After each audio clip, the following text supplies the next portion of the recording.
Hey everyone, it is Shannon, and I thought I would do a little video. And I know that I called 31 Days of Horror to a close, but I am still trying to watch some horror movies, and so I thought I might try and do a video or two, non-committal, but try. And I was, especially because like last night I started watching the Amityville Horror. This is the classic 1979 film, and I started watching it last night and like late, like 10, and I was like, I can't watch this at night.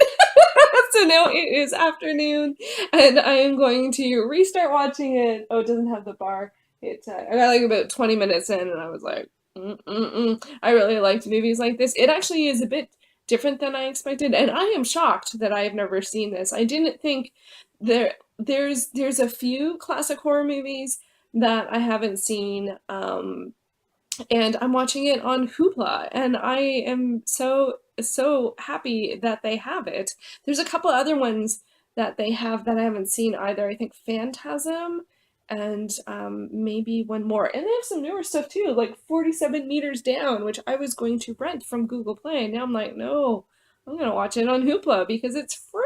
It's free. You get, if you're not familiar with Hoopla, it's different depending on your library, and it's a rental service that's associated with your library. So the Toronto Public Library, you can rent movies and music and comic books, graphic novels, and you can rent 8 things a month. So yeah, that's usually more than enough for me to enjoy. And so I'm really looking forward to checking this out, even though it's going to scare me. So I will come back after I watch the movie and before it gets dark to share some thoughts on the Amityville Horror with Margot Kidder and James Brolin with massive, awesome 70s hair. Like, it's a lot of hair. It's a lot of hair. Is it say Margot Kidder? Yeah, it's Margot Kidder and James Brolin. I'm I'm I'm surprised actually. I already was, even in 20 minutes in, it was not what I was expecting. So I'm already like, do I even want to watch it? It was really scary. I can do it. I can do it. I can do it, right?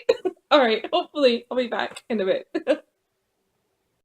Alrighty, I am back and I have finished watching the Amityville Horror, and I made it through this time. It's just getting dark now, so I think I gotta start early for the scary movies, at least of this kind. I think it's kind of funny. Some scary movies I don't find scary at all. I just find fun. And then this one was like, no, this was like genuine scary movie. And I think I don't know if different people have this, but for me, it's like movies from the 70s and the 80s are definitely tend to be the ones that I find the scariest. And then beyond that, it's pretty rare a newer film.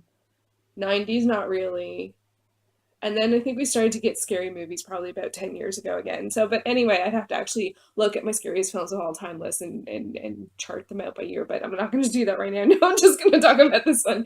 And I really enjoyed this. I will say that I didn't know much about it. Like, I had a general sense of it. I knew it was a scary house kind of movie, but I wasn't, as it started, I realized I didn't know the story. And I remembered vaguely that it was based on a true story, and it is. It's based on a true story. It's based on a book, and but I don't know much about it beyond that it says that at the beginning of the credits, and then again at the end. I really found this really scary. So it stars Josh Brolin and Margot Kidder as a couple who buys a house, and there was a big tragedy that happened in the house. And I'm like, honestly, I don't know. I'm gonna actually really talk about it because I don't know, like it's such a, I don't know how to do a spoiler free, talk about this one, because even from the very beginning, so I'm going to go into spoilers depending on how you look at it right now.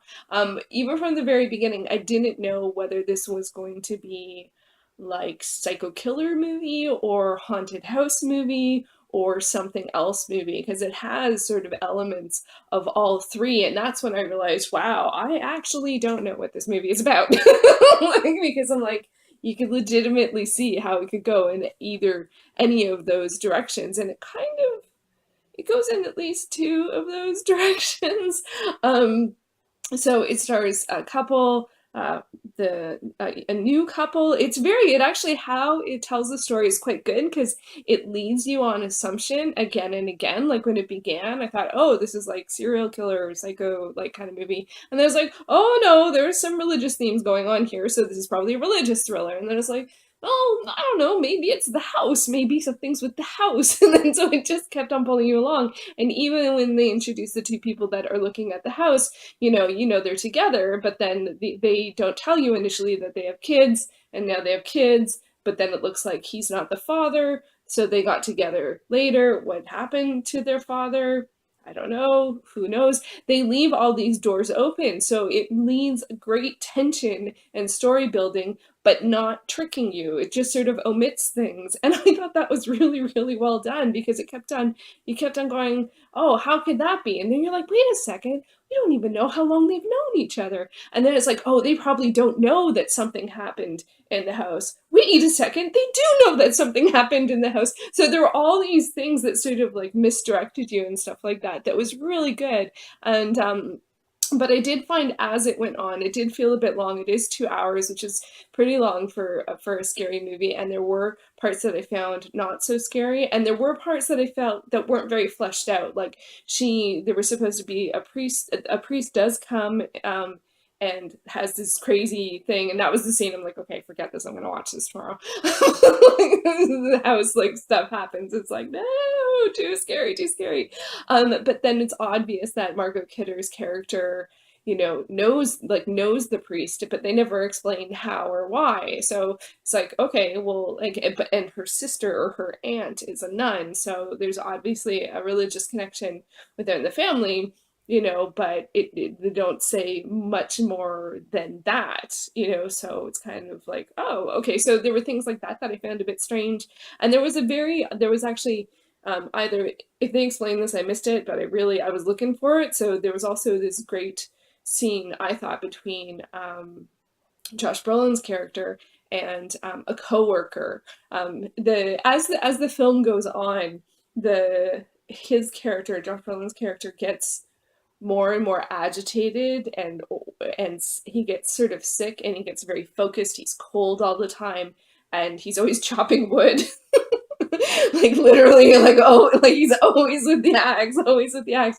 And it's like you just don't know what's wrong with him, but you don't know who he was before. You don't have any sense of history. And that's one of the things that they really build up in the film, is that you realize you don't know much about him. They haven't been together that long, and then they throw in this curveball that he's the spitting image of the killer from the original, like, horrific event from the house, that he looks exactly like him, and is it him or not? And I felt like eventually you sort of feel like, okay, so real spoilers here. It feels clear to me eventually that he isn't, but it also feels a little confusing that he just happens to really look like him. And the police say this, and Margot Kidder's character sees a picture of him on microfiche. Hands up for who remembers using a microfiche. She sees an old newspaper footage, and freaks out because she thinks it's him. But I think eventually we're very clear on it's not him. Now, one of the challenges with stuff like this is because because it is based on a true story, and it is based on a book, and it is an unexplainable event, is there will be things that are unexplainable. So it could just literally be, who knows, like, it just happens to be a coincidence. But they never let you know. I don't think they ever let you know what happened to the original guy who was the horrific event, person. They didn't let you know what happened to him. Like, there wasn't a scene where someone said, how could that be? He's in jail. Or how could that be something? Or even in the other direction, say, like, he was never found or something. Like, so I was kind of like, it left that door open, and then just, it's like, what? It's like, what? So that was a bit confusing. And I did find the pacing, as I said, it was like there was like good scares, and then there was not as, it was pretty quiet for a lot of it, and then ramped back up. But I was going to say, there was a really good scene between Josh Brolin and his coworker, and where the coworker says to him, "You've been acting really strangely. What's going on? Like all of a sudden you marry this woman, and you take on this loan and you take on this house and you change your religion and you do all these things and blah blah blah blah blah."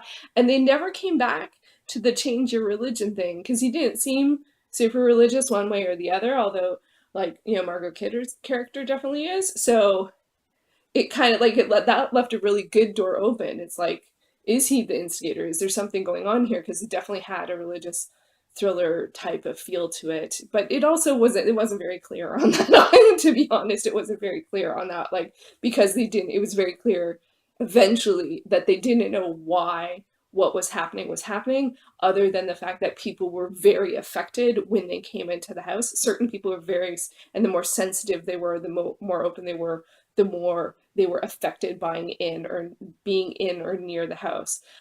So the why is a bit up in the air, I guess, because they don't know why. Like, they did give some indication as to what it possibly could be, and had lots of scary scenes about stuff that happened. But it was like, I thought in terms of a storytelling perspective, sometimes I felt like I just wanted a little clarity on that. So I don't know, maybe people who have seen it many times, sometimes in the scary movie, on the first time, you don't get it all, you don't see the whole story, because there is so much mystery. But I did really enjoy it. I did find it scary. I'm glad that I waited during the day, but I do think the scariest scenes for me was actually that first scene where I turned it off, which was when the priest comes to the house, and crazy things start to happen and the room starts to fill up with flies and he starts to hear voices and stuff like that, and the house starts to say to him, like, I'm out of here, I'm out of here. No, daytime movie.